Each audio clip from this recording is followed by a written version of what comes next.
Christy Pulowski playing the Stellar Relic in my living room. Go figure. Pirate dwarfs, they work cheap. Testing, 1, 2, 3. We're going to try to explain the United States hours of service for truck drivers.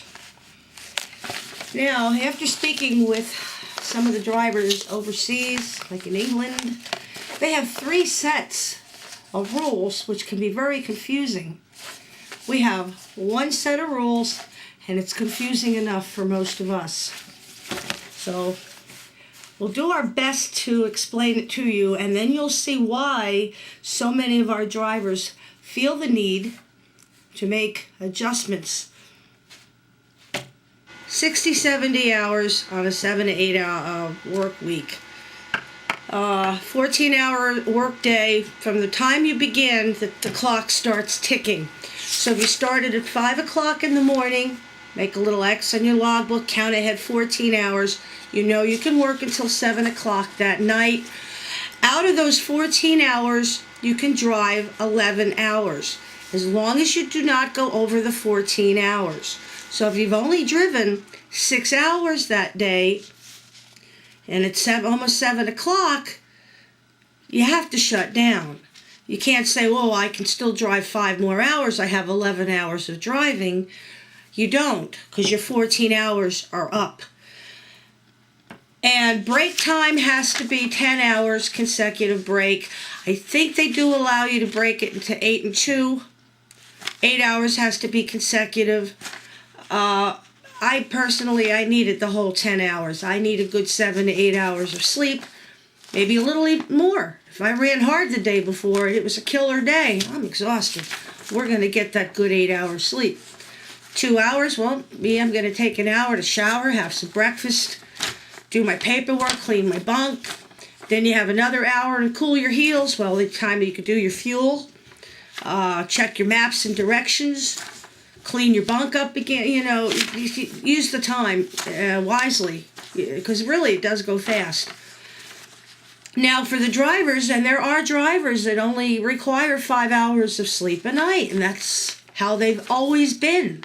They're naturally wired. The 5 hours, they wake up there, they're pacing the floor. And it's unfortunate that the way these laws are, those drivers are now, they're either going to run it anyway, because that's what they want to do. They're ready to roll. They showered, they're shaved, shine their shoes in 20 minutes. Boom, they want to go.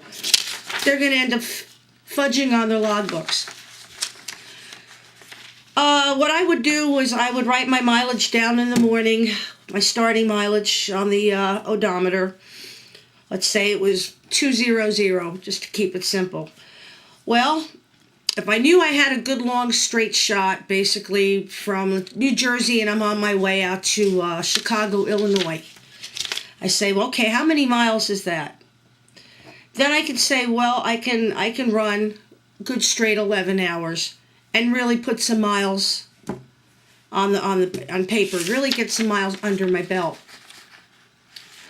Some drivers now, they do what's called averaging their miles. They may have driven 600 miles that day, but it may have taken them 12 hours to do it. So what they do is they'll take the state speed limit. It might be 65 miles an hour. What they'll do is they'll log their truck at 63 miles an hour. They divide that into their mileage. Now they can squeeze that driving time on the 11 hours, even though they actually drove an hour more. The problem with these laws, well, they're just too rigid. Many a time, and I thought I planned my trip, I say, okay, I'm going to get out to point B, and I'm going to shut down at that particular truck stop. I get out there, and the truck stop is either too full to get into, and I've gotten to a service plaza where it was shut down under reconstruction. Now I'm like, uh-oh, now what do I do? I was running with a few other drivers, and they said, Christy, the next truck stop or next service plaza isn't until you get into the next state. That's going to be a good hour and a half ride. There was no place else to go.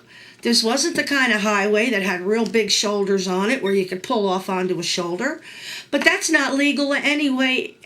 You're really not supposed to do that. Some states are very strict about where you park your truck. They don't care that the law says, well, I got to shut down, officer, and there's no place to go. I didn't get to the truck stop early enough, and it's full. There's no place to go. They don't want to hear it. Even if you're parked off far enough where you think you're safe, you know you're going to be sleeping in that truck, and some idiot's going to rear end you. And guess what? You're at fault. You're in trouble. Your butt's in a sling. So many variables that we contend with out there as tractor-trailer drivers, as professionals. People have easy fixes. Oh, you trip properly. Sure I did, but I didn't plan on the rest stop being closed or the truck stop being so full I couldn't get into. I didn't plan on the accident between the four-wheelers all tailgating each other that held me up in traffic for 2 hours. If we could predict what our day was going to be, we'd all be millionaires because we could predict the Mega Millions lottery or the Pick 6 lottery.